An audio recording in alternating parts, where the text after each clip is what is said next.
By 1979, Ireland had electricity. With the endless power of engines came another, more magnificent power. The power of the individual. Invention enhanced by the power of innovation, leading to the complete restructuring of our society.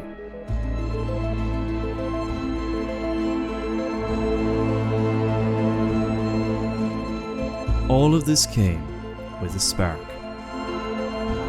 Through community, education, and technologically enhanced accessibility.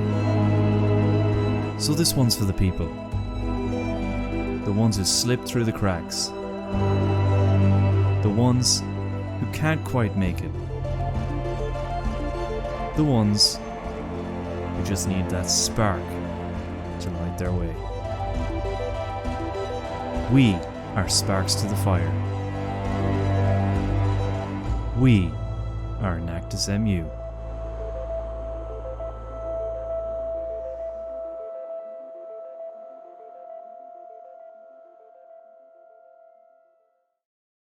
This year we decided to tackle two of Ireland's most prevalent issues: unemployment and digital exclusion.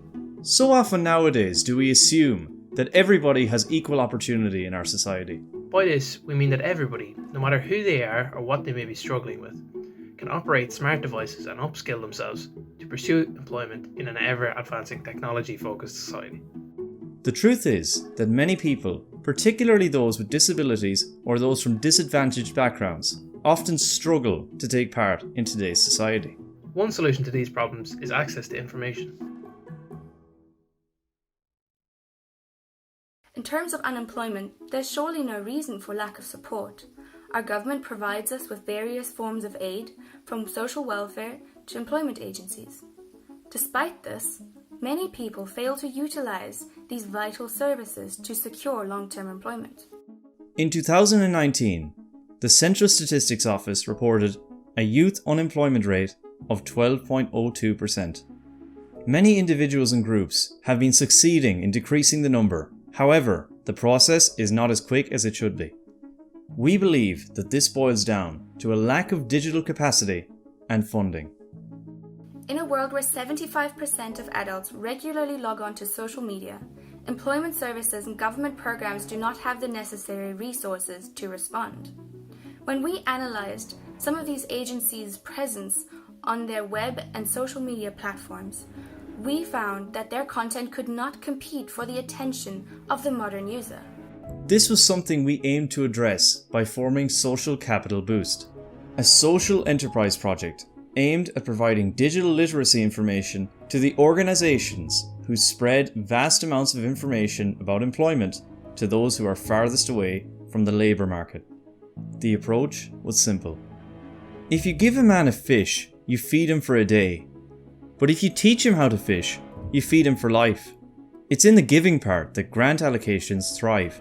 Their function is to create capacity within organisations to make change. Our chosen method for assisting them in creating that capacity is by providing training. We decided to provide agencies with courses and workshops to reach a new audience, to effectively use marketing tools, and to manage and maintain a web presence. We devised a curriculum based around the two largest problem areas for these organisations: social media and website management, specifically on the WordPress CMS and blogging platform. We came to these topics through several meetings with our partner, KLESN, or the Kildare Local Employment Services Network. They are a state-funded body which aims to lift people out of long-term unemployment in County Kildare. After speaking with their content team, we discovered that they had little to no confidence in using social media or the WordPress website to promote their services.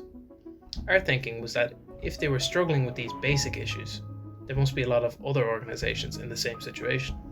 As such, we came to an agreement to host 6 weeks of workshops at our university. These workshops would last approximately 2 hours and would be held once per week at a computer lab. Our plan was to cover the basics of digital literacy, followed by social media marketing and maintenance. By week 3, We had planned to delve into the depths of website management using WordPress, a catch-all solution for website management considering WordPress's impressive market share of 35% amongst the world's billions of websites. Despite our best efforts, however, in early March, Maynooth University closed due to COVID-19 restrictions. Unable to host our workshops in a local environment, we had to completely change our strategy. We decided to pre-record and send videos to KLESN for their training. As a team, we researched the demands of the social media industry. We also contacted the media department at Maynooth University and collaborated with members from the Students' Union who manage pages with thousands of followers. After completing a successful series of episodes on social media, we began tackling the website portion of our program. I shot a 10-part series of bite-sized episodes based on WordPress, SEO, and website security. With this knowledge, Kelsen can now properly manage itself online. It can now begin to create new content for its audience across WordPress, Instagram, and its website. We plan to expand our program into other organizations and sectors. We will continue to iterate and update our course content so long as there is a demand. Services will be charged to create sustainability and to ensure that more sectors and people can have their digital skills enhanced. We are aware that funding may be difficult for the community and the youth sector, who already hold tight budgets.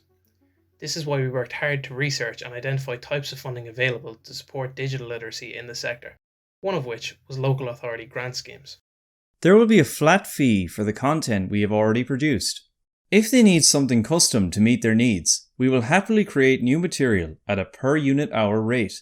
A unit hour is simply a unit of content in our program. We truly believe that Social Capital Boost has the ability to provide the capacity for digital in the groups that we work with.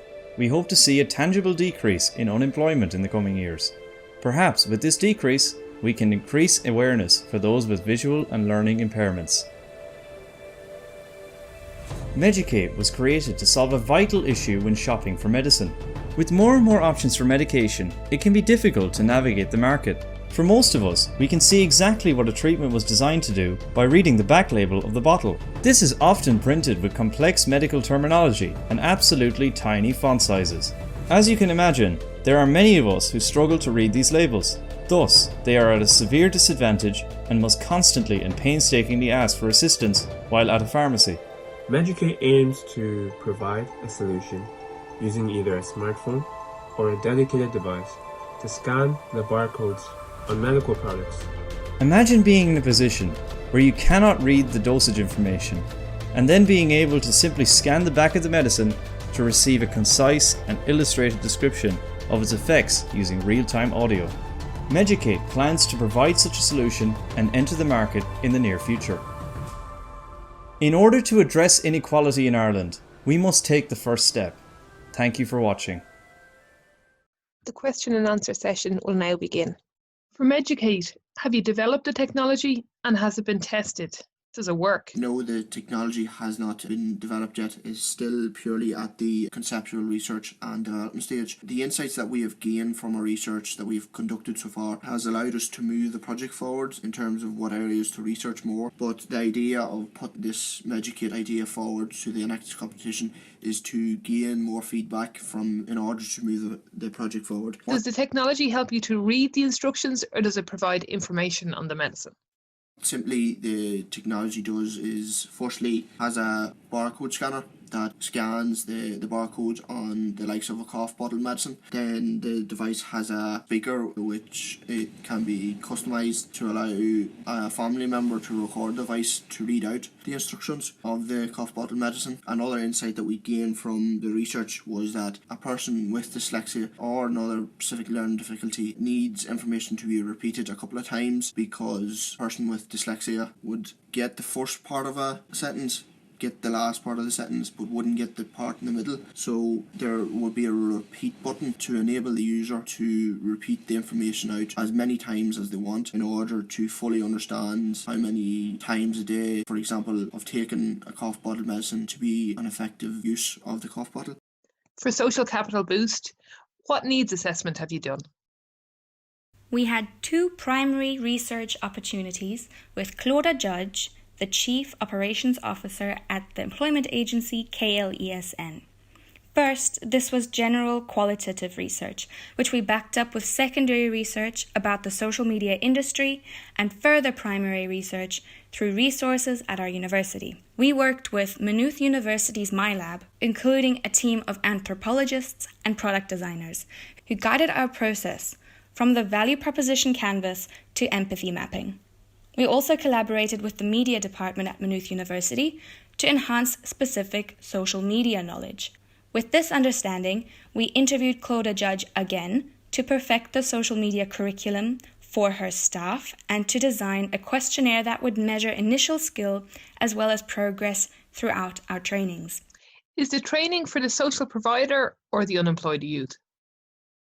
Our workshops train the social program provider. For our pilot program, this was KLESN. As an employment agency, there is an increasing need for them to reach younger target groups. In turn, our training empowers agencies like KLESN because it gives them the capacity to do the work that matters, to reach those vulnerable target groups. It combats unemployment and poverty, advancing us towards SDG goal number 8, decent work and economic growth. Why would these social providers use your service rather than paying an experienced training provider? Firstly, we have a strategic alignment. Organizations in the community sector are more likely to partner with not-for-profit organizations that have a strong commitment to social enterprise. Taking our pilot program, for example, private consultants may know how to advise on social media, but are probably less likely to understand the social dynamics behind KLESN's unemployed clients, whom social services have directed to attend KLESN and may not have the same motivations as more engaged social media users. Most consultants do not position themselves in the community sector. Low competition means high prices, usually higher than the sector can afford. Secondly, private consultants do not benefit from the same resources made available to us through the relationship between students and educational institutions. Unlike consultants who specialize in one area and charge more, our curriculum accumulates and stores learning from many departments. Our modern approach through technology allows us to adapt content to specific needs at very low added cost. Our video tutorials, for example, can be repurposed and expanded on with company-specific examples and consultancy advice. Social Capital Boost uses a partnership approach that is collaborative. Our system applies lifetimes of knowledge from industry experts and allows us to focus on the client's needs for tailor-made training.